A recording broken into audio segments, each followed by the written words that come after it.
Hello everyone.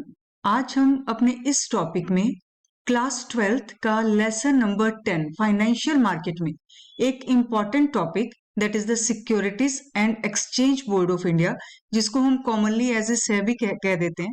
इसका नाम हमने कई बार अपने 11th क्लास में भी सुना है और आज डिटेल में हम करेंगे कि इसके फंक्शंस क्या हैं, इसका मीनिंग क्या है और इसके रूल्स एंड ऑब्जेक्टिव्स क्या हैं। फर्स्ट ऑफ ऑल, सेबी का फुल फॉर्म क्या है? फुल फॉर्म हमने शुरू में ही लिख दिया है। It is the securities and exchange board of India. Securities मतलब जो हमारी सिक्योरिटीज कंपनीज इशू करती हैं उनको रेगुलेट करना है। वो रेगुलेट कौन करेगा? That is SEBI. अगर मीनिंग आ जाए, वन सेंटेंस मीनिंग इसका सिंपल यही है, that regulating the activities of capital market. Capital market हम पहले ही कर चुके हैं, that it is that market from where the company raises funds. Company fund raise करती है।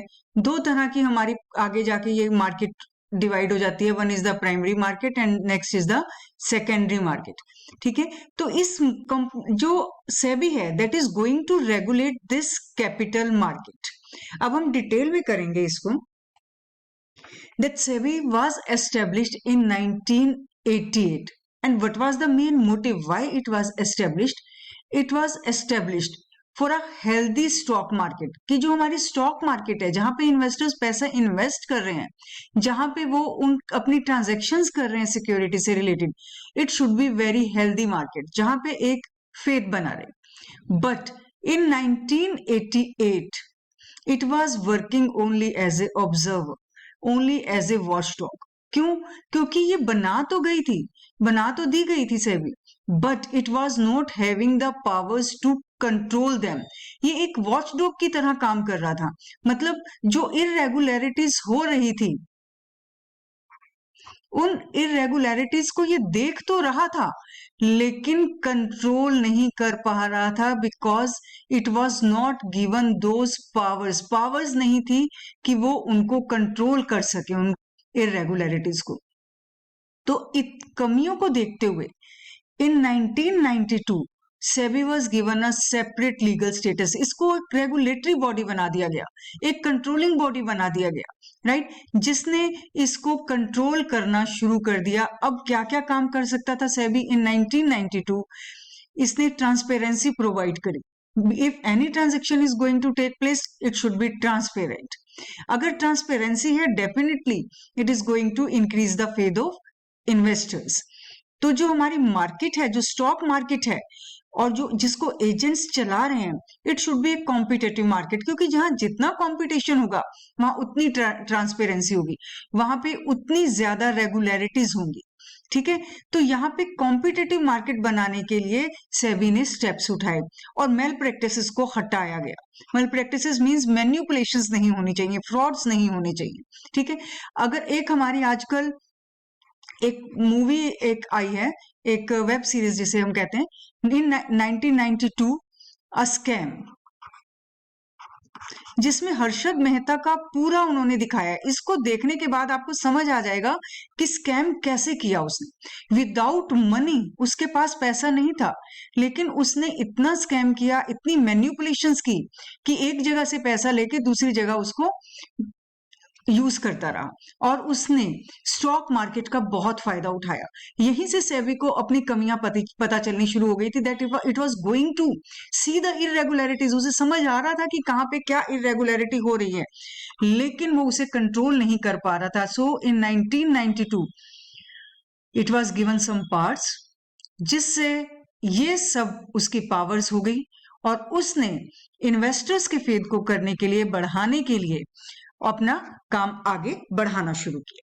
ठीक है, बस हमें सेबी के बारे में ये चार चीजें याद रखनी है। It was establish in 1988 but at the time it was only observer और वॉचडॉग। क्यों? क्योंकि उसके पास पावर्स नहीं थी। उन कमियों को देखते हुए 1992 many powers were given to SEBI. उसमें उसको एक सेपरेट लीगल स्टेटस मिल गया। It was working now as a regulatory body. Regulatory body का मतलब now it is going to regulate each and every action. और अगर कहीं पे उसे कोई भी मल प्रैक्टिसेस दिखती है, then it is going to regulate, it is going to control, it is going to put penalties on that company. ये चार चीजें हमारी सेबी से रिलेटेड यहाँ पर हो गई। अब हम बात कर रहे हैं what is the role of SEBI and what are the objectives of SEBI. इसमें आप एक चीज याद रखो, बस एक पढ़ लो, या तो रोल कर लो या ऑब्जेक्टिव कर लो, और साथ साथ एक और बात आपको बताऊं, या फंक्शंस कर लो, क्योंकि यही चीज है हमारी जो तीनों में काम आएगी। क्योंकि जो उसके फंक्शंस हैं वही उसका रोल है, वही उसके ऑब्जेक्टिव्स हैं, क्योंकि ऑब्जेक्टिव्स के कारण ही हम कुछ फंक्शंस को डिसाइड करते हैं। ठीक है, बस फंक्शंस की ये बात है कि फंक्शंस हमें बहुत ज्यादा डिटेल में दिए गए हैं, लेकिन हमें जो ऑब्जेक्टिव्स या रोल हैं वो हमारी बुक में बहुत सिंपल करके दिया गया है। तो अगर बाय चांस रोल या ऑब्जेक्टिव्स भी 6 मार्क्स में आ जाए, then make many points by the help of these functions. तो फर्स्ट ऑफ ऑल हम बात करते हैं what is the role of SEBI, क्या इसका ऑब्जेक्टिव है, क्या इसका रोल है। To make the rules and regulation, किस लिए, स्टॉक मार्केट के लिए, right. To educate the brokers and investors, ये हमारे हैं एजेंट्स, इनको एजुकेट करना है, क्यों करना है, so that a competitive market can be encouraged, manipulations ना हो। एनकरेज द इन्वेस्टर्स, इन्वेस्टर्स को क्यों एनकरेज करेंगे, क्योंकि रूल्स एंड रेगुलेशन है, हम उनके इंटरेस्ट को सेफ गार्ड कर रहे हैं, हम उनका फेथ इंक्रीज कर रहे हैं, तो investors will like to invest in the stock market. अब साथ साथ स्टॉक मार्केट को और शेयर मार्केट को डेवलप भी करना है, इसके हमें फंक्शंस और बढ़ाने हैं, इसको हमने और ग्रो करवाना है, फ्रॉड्स और मल प्रैक्टिसेस को रोकना है। Provide the license to brokers, किस वजह से, because if they are licensed people then definitely they will be away from frauds, उन्हें ये डर लगेगा कि हमारा लाइसेंस कैंसिल हो जाएगा अगर हम कुछ गलत करेंगे। अभी जैसे मैंने आपको एग्जांपल दिया 1992 स्कैम, ठीक है, ये जो हर्षद मेहता का है, जो हमारी एक वेब सीरीज है, उसको देखने पे आपको ये सारी चीजें क्लियर हो जाएंगी कि कैसे लाइसेंस मिलता था, लाइसेंस कैंसिल होने का डर होता है। So this is the role of SEBI, और यही सब पॉइंट्स आप ऑब्जेक्टिव्स में लिखोगे, कोई अलग पॉइंट्स करने की जरूरत नहीं है, बिकॉज इट इज सेम, कोई इसे गलत नहीं कह सकता। तो सेम है हमारे, regulate the activities of stock market, protect the rights of investors, safety of their investments, fraudulent और मल प्रैक्टिसेस नहीं होनी चाहिए, regulate and develop a code of conduct. Code of conduct क्या होता है, that what are the expected behaviour, किस तरह से उन्होंने काम करना है, क्या हमारे रूल्स एंड रेगुलेशंस बने हुए हैं, उसके हिसाब से काम करना ही रूल्स एंड रेगुलेशंस। ठीक है, अगर हम ये कोड ऑफ कंडक्ट के हिसाब से नहीं चलेंगे हमारे इंटरमीडिएट्स, तो उनका लाइसेंस कैंसिल हो जाएगा। इंटरमीडिएट्स कौन कौन से होते हैं, हमारे ब्रोकर्स हैं, अंडर राइटर्स हैं, एजेंट्स हैं, all these are the intermediates. यही ऑब्जेक्टिव्स हैं बेटा, और यही हमारा रोल है। आगे हम बात करते हैं फंक्शंस ऑफ सेबी की। Functions of SEBI, these are of 3 types, one is protective, second is developmental functions, and the third one is the regulatory functions. First of all, let us come to the protective function. ये word हमारा point है rigging, it is not rigging, right. Check price rigging, इसका मतलब क्या है कि मैन्युपुलेशंस नहीं करनी है प्राइस के साथ, प्राइसेस ऑफ सिक्योरिटी। ठीक है, क्या होती है मैन्युपुलेशंस, इसका मतलब यह है कि हमें आर्टिफिशियल राइज एंड फॉल नहीं होना चाहिए, आर्टिफिशियल नहीं। ठीक है, अगर कुछ अपने आप हो रहा है, किसी कंपनी के प्रोडक्ट्स की, किसी कंपनी के सिक्योरिटीज की डिमांड बढ़ रही है क्योंकि उसका प्रॉफिट बढ़ा था, उस वजह से अगर डिमांड बढ़ रही है और उस डिमांड बढ़ने से अगर प्राइसेस अप हो गए हैं, then it is okay, this is not the manipulation with the price. लेकिन अगर हम कुछ ऐसा काम करके किसी सिक्योरिटीज के प्राइस को बढ़ाएं, आर्टिफिशियल हमने डिमांड क्रिएट कर दी, जबरदस्ती हमने कुछ शेयर्स परचेज किए और कुछ अपने ग्रुप को कहा कि और परचेज करो, तो हमने मैन्युपुलेशंस की प्राइसेस के साथ, this price rigging is not at all allowed. आगे हम बात करते हैं insider trading. Insider trading is also prohibited, ये भी मना है। इनसाइडर ट्रेडिंग क्या होते हैं, सबसे पहले हम इसमें बात करेंगे what are the people who are known as a insider, for example directors, for example promoters, the persons who are going to take the decisions, those are known as the insiders, they are having insiders information, उनके पास company की information है, ठीक है। अगर उन्होंने उस information को अपने पर्सनल यूज के लिए यूज किया, अपने पर्सनल बेनिफिट के लिए, अपने प्रॉफिट के लिए यूज कर लिया, उसको हम कहते हैं इनसाइडर ट्रेडिंग। एग्जांपल ले लो बेटा, इन्होंने, हमारे जो डायरेक्टर्स हैं, इन्होंने डिसाइड किया कि जिनके पास शेयर्स हैं, एक शेयर है, इस बार हम उसको एक बोनस शेयर्स देंगे क्योंकि कंपनी को बहुत फायदा हुआ है। तो ये उन्होंने, इनसाइडर्स ने, हमारे डायरेक्टर्स ने डिसाइड किया कि जो हमारे शेयर होल्डर्स हैं, जिनके पास ऑलरेडी एक शेयर है, उसको एक बोनस शेयर मिलेगा, जिसके पास दो है प्रोपोर्शनेट उसको दो बोनस शेयर मिलेंगे। अब ये उनके पास इंफॉर्मेशन है, राइट। अभी ये बाहर नहीं गई है, ये उन्होंने अभी डिसाइड किया है। तो कंपनी के डायरेक्टर्स ने इस चीज का फायदा उठाते हुए मार्केट में से 500 शेयर्स परचेज कर लिए। क्यों कर लिए? क्योंकि अब उनके पास 500 शेयर्स ज्यादा होंगे तो उनको बोनस शेयर्स 500 अपने आप मिल जाएंगे। तो ये क्या है? This is insider trading. It is not at all allowed. जो हमारे कंपनी के शेयर होल्डर्स हैं, ये उनके लिए डिसीजंस था और उन्हीं के पास फायदा जाना चाहिए था, लेकिन यहाँ पे फायदा कौन लेने जा रहा है अपने लिए? डायरेक्टर्स लेने जा रहे हैं। So it is not at all allowed. जो अगर सेबी ने इस चीज को फाइंड आउट किया तो पेनल्टीज हो सकती है। Fraudulent and unfair trade practice is not at all allowed. कोई भी फ्रॉडुलेंट एक्टिविटी नहीं होगी, अनफेयर ट्रेड प्रैक्टिस नहीं होगी, सारे फेयर एक्टिविटीज होंगी और उन्हीं के थ्रू स्टॉक मार्केट फंक्शन करेगी। Steps to educate the investors. Investors को भी फ्रॉडुलेंट प्रैक्टिस से बचाया जा सके, उसके लिए क्या जरूरी है कि हम उसको एजुकेट करें। जैसे एक सिंपल सी आपको बात बता देते हैं, हम एजुकेट करते हैं कंज्यूमर्स को ताकि हम उन्हें ये बता सकें कि कौन सा प्रोडक्ट उनके लिए अच्छा है, क्या उसकी एक्सपायरी डेट है, उन्हें क्या क्या देखना चाहिए, उन्हें बिल लेना चाहिए। इसी तरह से इन्वेस्टर्स को भी एजुकेट करो ताकि वो भी मैन्युपुलेशन से बच सकें, वो भी अनफेयर ट्रेड प्रैक्टिस से बच सकें। They should know what are their rights, they should know कहां से उन्हें सारी इंफॉर्मेशन मिलेगी, राइट। अगर उन्हें ये सब पता चलता रहेगा then they will be away from the fraudulent practices, ठीक है। तो उन्हें एजुकेट करना है। Next is issue the guidelines to protect the interest of debenture holders. अब देखो यहाँ पे सिर्फ डिबेंचर होल्डर्स की बात क्यों कही गई है? डिबेंचर होल्डर्स ने भी कंपनी को पैसा दिया है, उनका पैसा भी कंपनी में लगा है, लेकिन आपको मालूम है कि डिबेंचर होल्डर्स के पास वोटिंग राइट्स नहीं होते, ठीक है। अगर उन्होंने कंपनी को अपना पैसा दे दिया, अब अगर कंपनी ने कुछ रूल्स अपने बदल दिए बाद में और डिबेंचर होल्डर्स के लिए ये एक उनकी इन्वेस्टमेंट की सेफ्टी नहीं रही तो उनके लिए प्रॉब्लम हो जाएगी। तो SEBI has made the rules to protect the interest of debenture holders. क्यों उनके इंटरेस्ट हमें सेव करने हैं, सेबी को सेव करने हैं? क्योंकि उनके पास वोटिंग राइट नहीं है, they are not going to control the company. So SEBI has made the rules to protect the interest of debenture holders. अगर इनसाइडर ट्रेडिंग कंपनी को पता चलती है कि इनसाइडर्स ने अपने लिए कुछ फायदा कमा लिया, तो जो सेबी है it is going to investigate the case. उनको पेनल्टीज भी डाल सकता है, केस को इन्वेस्टिगेट भी कर सकता है, उनके ऊपर फाइन भी डाल सकता है, इम्प्रिजनमेंट भी उनको कर सकता है, ठीक है। लास्ट पॉइंट है stop the practice of making preferential allotment of shares unrelated to market price. एक शेयर का मार्केट प्राइस क्या है? फॉर एग्जांपल ₹100 में एक मार्केट प्राइस है। अब प्रेफरेंशियल अलॉटमेंट क्या है? जो हम डायरेक्टर्स को शेयर्स देते हैं, ठीक है। These are the shares that is essential for the directors to purchase so that they can become the directors. Directors को डायरेक्टर्स बनने के लिए शेयर्स परचेज करने जरूरी होते हैं, उन्हें हम प्रेफरेंशियल शेयर्स कहते हैं। तो अगर डायरेक्टर्स को हम कुछ शेयर्स दे रहे हैं, it should not be unrelated with the market price. Market price पे दो इनको भी आप।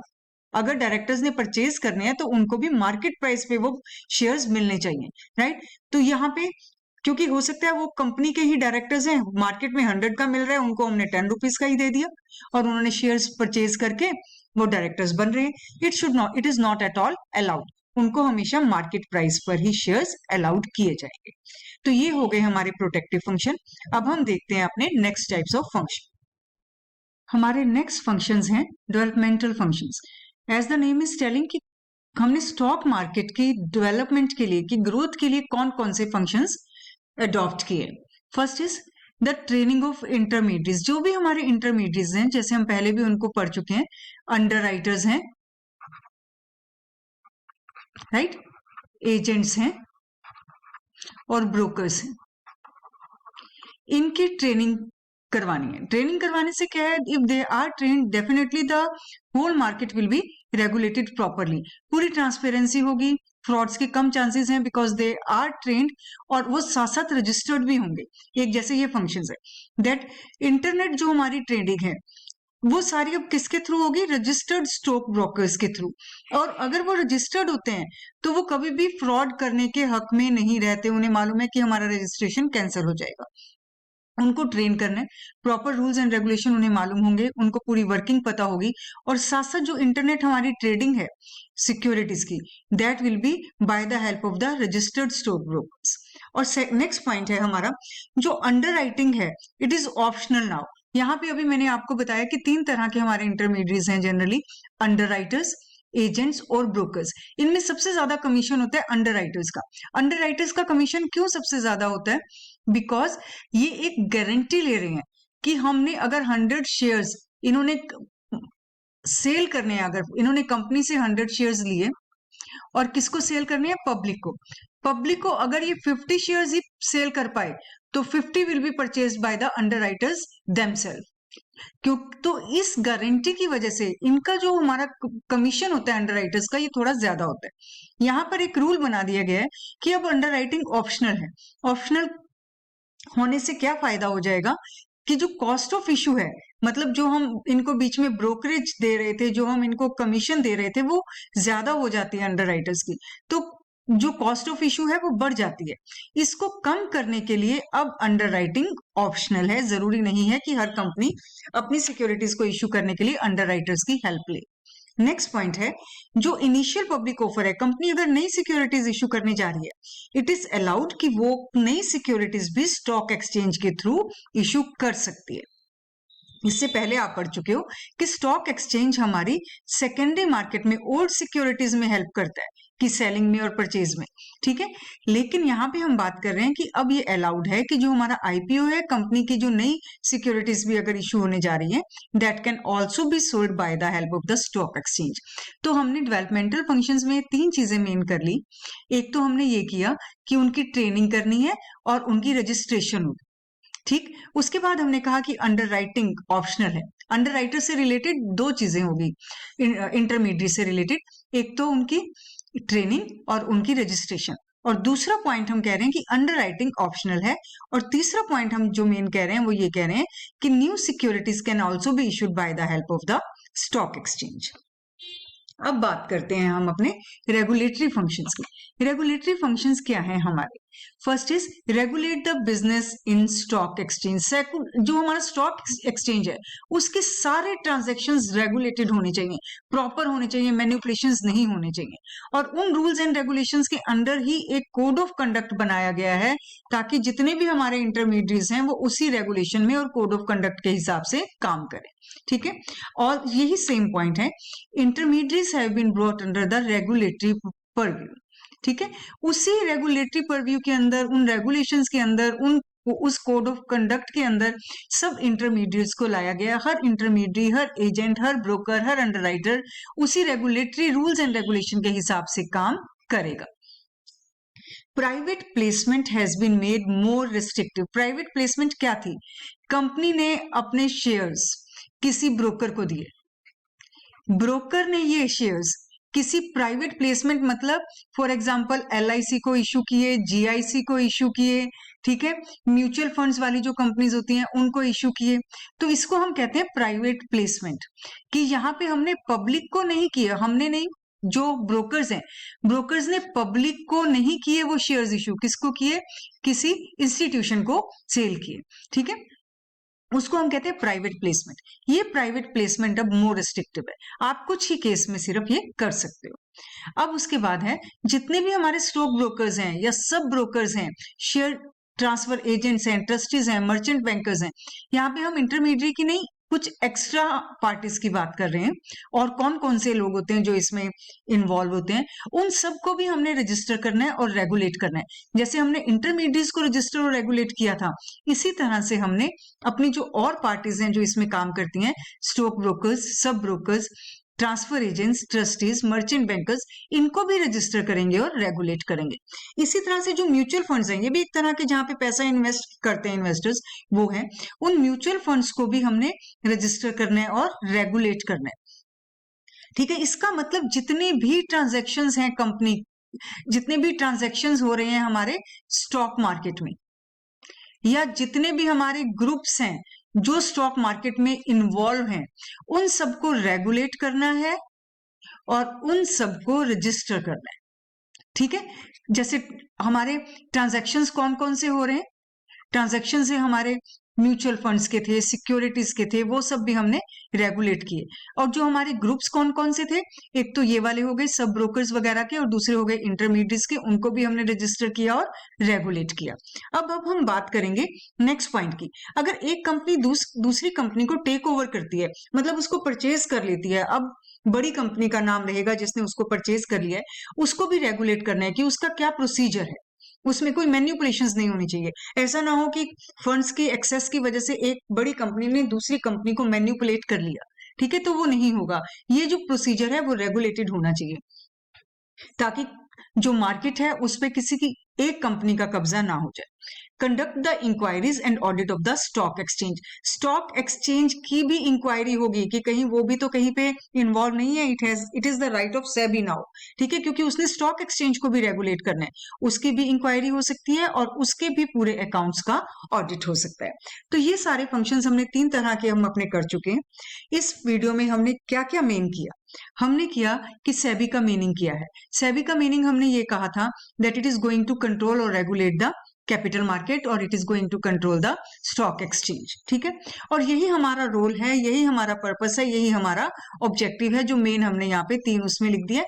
आप अंदर के पॉइंट से भी उसको लर्न कर सकते हो। ठीक है, और एक चीज मैंने आपको और बताई कि अगर ये ऑब्जेक्टिव्स, पर्पस या रोल और ज्यादा डिटेल में आ जाएं, 6 मार्क्स में आ जाएं, लेकिन आपने तो शॉर्ट में किए हैं, तो आप फंक्शंस को ऑब्जेक्टिव्स में बदल सकते हो। लेकिन आप इन फंक्शंस का नाम यहाँ पे नहीं लिखोगे, वहां पे लिखोगे objectives.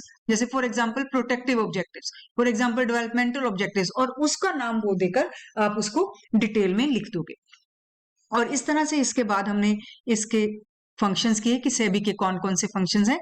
It is of 3 types, protective, regulatory और द डेवलपमेंटल फंक्शंस। इस वीडियो के लिए बस इतना ही। नेक्स्ट वीडियो में हम मिलेंगे एक नए टॉपिक के साथ। Thanks to all of you.